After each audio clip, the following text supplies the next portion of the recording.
Lindsey Graham tweeted this week. There were phenomena that were extremely disturbing, and I think world attention should be focused on that too. Let's talk about Gaza. What we have now is a ceasefire, and the ceasefire has ended a lot of the violence, but Israel is still engaged in almost daily attacks. Israel controls more than 50% of Gaza, and the other part is controlled by Hamas. So the conditions that that Prime Minister Netanyahu had set out, the total defeat of Hamas, have not been achieved. Israel is still in Gaza. It feels like a very unbalanced settlement. Do you believe that there are steps forward that are going to result in a resolution of some of these issues? So, that's where comes in the incredible diplomatic effort of President Trump and his leadership, the carving out of the 20-point plan, which was later disseminated and implemented by a unique historical Security Council resolution, which was adopted 13-0, and which calls for the next phase, meaning getting Hamas out as a military organization, and thereafter going for a major Marshall Plan for Gaza with historic consequences for the entire region.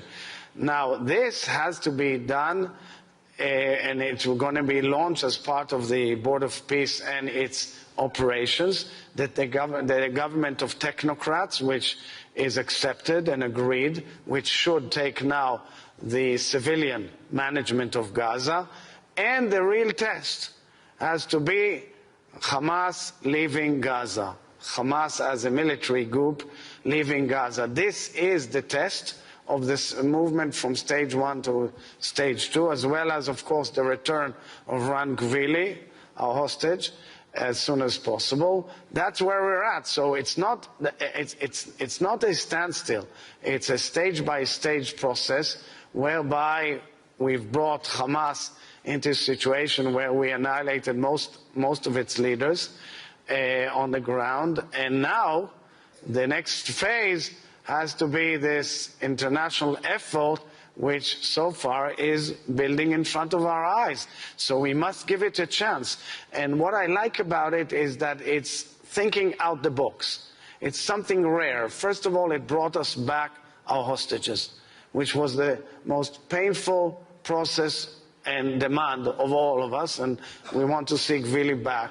But most importantly, after that, on that achievement, on that process, it gave hope. In my mind, the people of Gaza, the children of Gaza, deserve good life. They should have good life, just like all of us deserve good life in the region, but it cannot be under the thumb of terrorists. It cannot be under the guns of terrorists. It has to be without terrorism and giving a future to the people of Gaza. But when you look at the situation, is there any indication that Hamas is going to be willing to leave? And if it isn't, the Arab states I talked to said they're not going to go in as a police force and disarm Hamas, fire on Palestinians who might be engaging in acts of what they consider resistance. So there are, huge efforts being discussed.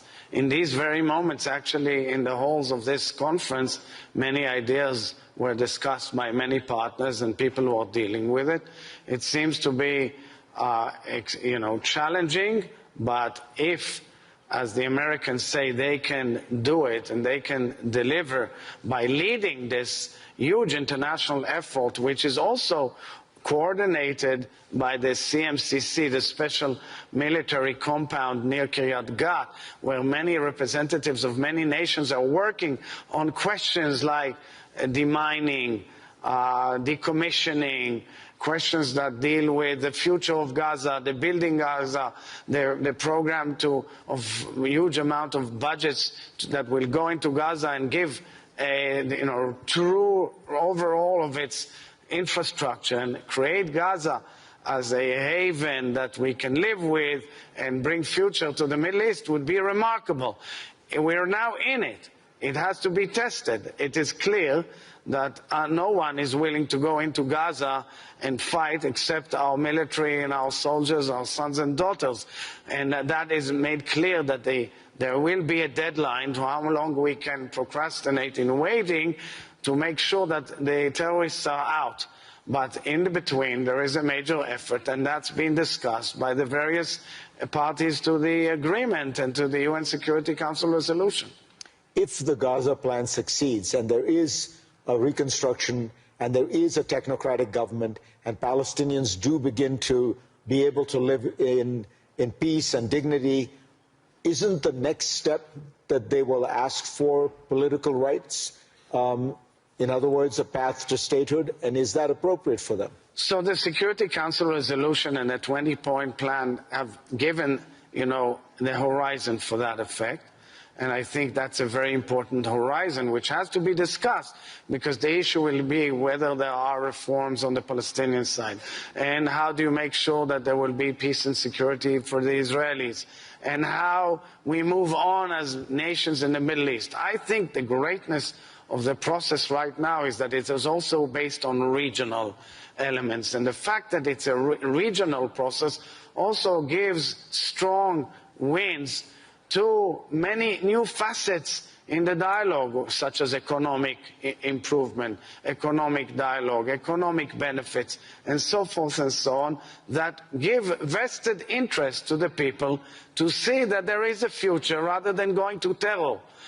This technocratic government will be tested by its ability to function well and bring forward improvement of life quite quickly in Gaza, with the support of the international community and, of course, with the increase of humanitarian aid as much as possible to Gaza. Saudi Arabia has said that it will normalize relations with Israel only if there are serious and irreversible steps toward Palestinian statehood. Do you think that that is a deal that is conceivable? Look, Saudi Arabia is a very, very important nation, and I always say it's my dream to see the Crown Prince and the leader of Saudi Arabia sign with us an agreement of moving forward.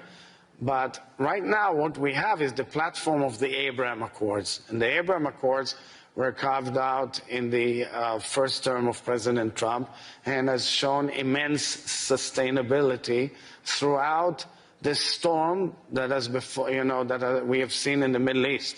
Throughout very difficult years, the Abraham Accords have shown immense impact and immense strength and resilience, and we want to see more nations in the Abraham Accords. Take, for example, the enormous role of the United Arab Emirates in what we've seen, the huge humanitarian aid in Gaza, building hospitals in Gaza, being heavily involved in various processes such as the Board of Peace, and maintaining very strong relations with Israel. And Saudi Arabia is the most important house of the Sunni, the Sunni Muslims around the world, with the holiest places for Islam, and I think that the vision of Saudi Arabia and Israel is a vision of rapprochement between Jews and Muslims, which should be the future vision of the Middle East. And therefore, could Israel agree to its conditions? So I'm saying because it's been dealt with also with other elements. The Crown Prince, Sheikh Mohammed bin Salman, in the White House, in the Oval Office, mentioned, of course, the pathway for a Palestinian state. It is clear the position of the Saudis, and I'm sure that once we move on to the next phase of the Gaza plan and further processes, things will be discussed. Right now in the West Bank, though, things seem to be moving in the opposite direction. There are more settlements, more violence against Palestinians, more annexations.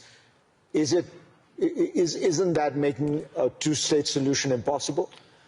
So I would say that, Israel is going into an election year, and it's going to be a very heated public debate on many, many issues.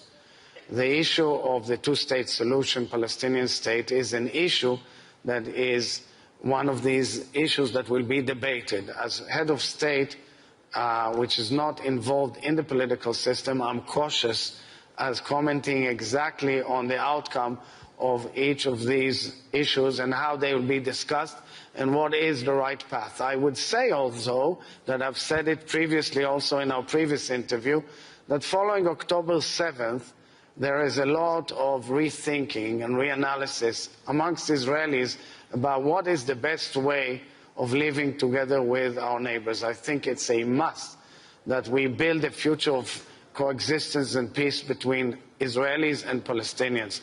But what will be the political format and the outcome will be discussed also in our elections. Before the October 7th massacres, in the previous period of the kind of internal political debates in Israel, you did weigh in when it seemed to you that Israel's constitutional structure was being threatened by the current government. Do you worry that that issue will come up again, and will you speak out again? So it will be also a major issue in our political arena and, of course, in the elections. The debate is around the boundaries between the three arms of government. I always made clear, and I keep on making clear, that I give strong support to the independence of the judiciary and, of course, to the way, the nomination of judges and the support to our judges. But the debate as to the boundaries between the three other arms of government is a debate that has been there with us for about a generation or so, and it is also an issue that is touching in many spheres of life in Israel. It will be discussed heavily during this election year, and at least on my part, I'll do my best, truly. I'll put my full weight that the debate and the discussion will not exceed and break the boundaries that must be kept in a decent and honorable democracy and within the rules that should be honored under such circumstances. President Trump has made a direct request to you. He has asked that you pardon Prime Minister Netanyahu in advance for any and all crimes he may have committed. Will you pardon Prime Minister Netanyahu? So I've made clear on numerous times, and people simply sometimes tend to have an oversight. Under our laws and guidelines, any such request has to go through a certain procedure. And right now, the request has to go through the procedure of collecting various opinions by the relevant agencies in the Ministry of Justice. I cannot violate that because, of course, I have to operate according to the rules. I've said time and again that I respect President Trump tremendously. And, of course, we have our own legal system, and I will operate within its ambles. I must say that I've said time and again in the last few years that the court case where Prime Minister Netanyahu is at the center of should have been resolved and should be resolved amicably, and because it has a very negative impact on our system. And I think that solutions should be found. The rest I will leave to the procedure, because at the end I will operate and take my decisions independently according to the rules, the law, and my conscience. And that's what I can say at this moment. But when you say it should be resolved amicably, that suggests you mean that, court cases No, aren't I said in the past a few times that there should have been a settlement of this case. I mentioned in the Israeli public, it hasn't come to such fruition. And therefore came the process of the request for the pardon, and also the letter and the request of President Trump, which I always respect, but I operate as the head of state of the Israeli nation, and I will operate accordingly. Mr. President, thank you so much. Thank you very much. Thank you. Well, thank you. Do we have questions or no? No, I don't think that. Thank you. Thank you so much. You are a great